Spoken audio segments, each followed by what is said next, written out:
प्रज्ञा को रील्स बनाने का बड़ा ही क्रेज है और वो दिन भर रील्स बनाती रहती है। खाते पीते घूमते फिरते घर में कॉलेज में रील्स बनाने के कारण प्रज्ञा पूरे कॉलेज में हाईलाइटेड है। जहां उसके रील्स सभी को पसंद आते हैं, वहीं मनीषा चिंता में डूबी रहती है। एक रोज जब खाते हुए प्रज्ञा रील्स बना रही होती है, तब मनीषा कहती है, एक मिनट भी चैन नहीं है इस लड़की को। ये नहीं कि खाना तो आराम से खा ले, लेकिन नहीं, अरे थोड़ी देर रील्स नहीं बनाओगी तो आसमान नहीं टूट पड़ेगा। अरे मम्मी, इसी को तो कहते हैं डिटर्मिनेशन। तुम नहीं समझोगी ये सब। भगवान, इस लड़की को सद्बुद्धि दे। जब देखो तब टेढ़ा बाका मुंह बनाती रहती है। मनीषा की बात का प्रज्ञा पर जरा भी असर नहीं होता और वो खाते खाते रील्स बनाती रहती है। दिन बीतने लगते हैं और देखते देखते प्रज्ञा का कॉलेज भी खत्म हो जाता है। आए दिन कोई ना कोई मनीषा को प्रज्ञा की शादी करवाने का सुझाव दे जाता है। सब ठीक ही कहते हैं, प्रज्ञा की शादी कर देनी चाहिए।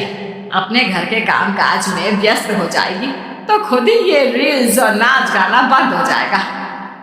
मनीषा और प्रेम प्रज्ञा के लिए एक अच्छा लड़का ढूंढने लगते हैं और तभी विकी का रिश्ता प्रज्ञा के लिए आता है, जिससे प्रज्ञा को उसकी रील्स देखकर पसंद कर लिया था। अगले दिन विकी अपने माता पिता के साथ प्रज्ञा के घर पहुंच जाता है और प्रज्ञा साड़ी पहने हाथों में चाय की ट्रे लिए उनके सामने आती है। जब विकी को पसंद है तो हमें भी बहू पसंद है। बहन जी, आप बारात की तैयारी कीजिए।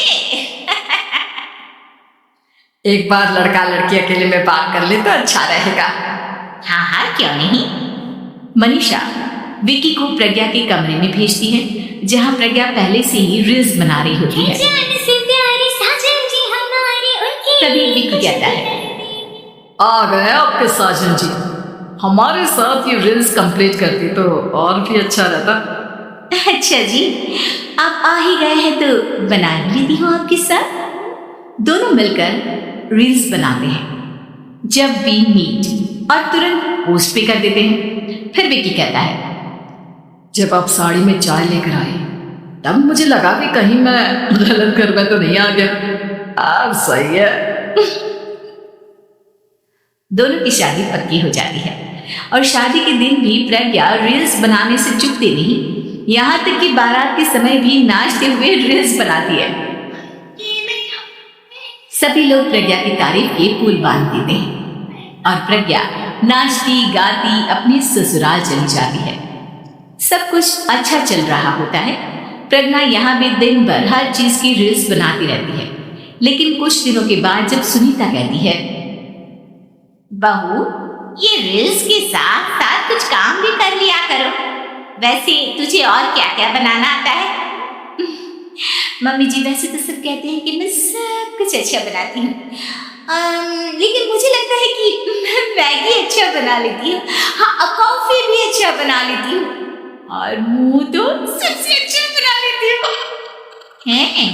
अच्छा अच्छा। सुनीता अपना माथा पकड़ लेती है और कहती है, बहू, कुछ खाना बनाना भी सीख लेती। मम्मी जी, मैं लंबी प्लानिंग कर रही हूँ। जल्दी ही मैं इतनी फेमस हो जाऊंगी कि मुझे पैसे मिलने लगेंगे।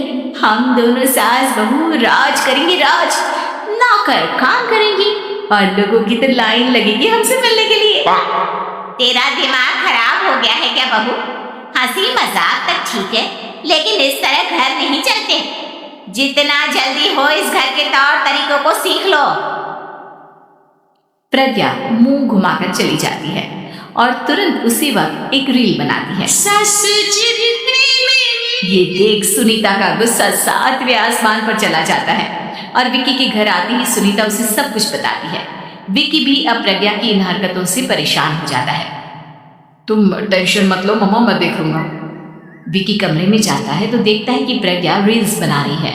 विकी बड़े ही प्यार से प्रज्ञा से कहता है, प्रज्ञा, इन सब के लिए मैं तुम्हें मना नहीं कर रहा हूँ, लेकिन फिर भी हर वक्त तो ये अच्छा नहीं लगता ना। समझने की कोशिश करो, मुझे भी तुम्हारा थोड़ा वक्त चाहिए। मैं जब ऑफिस से आता हूँ तो मुझे समय देने की जगह इसी में लगे रहते हो। तुम ज्यादा ही सोच रहे हो। तुम भी मेरे साथ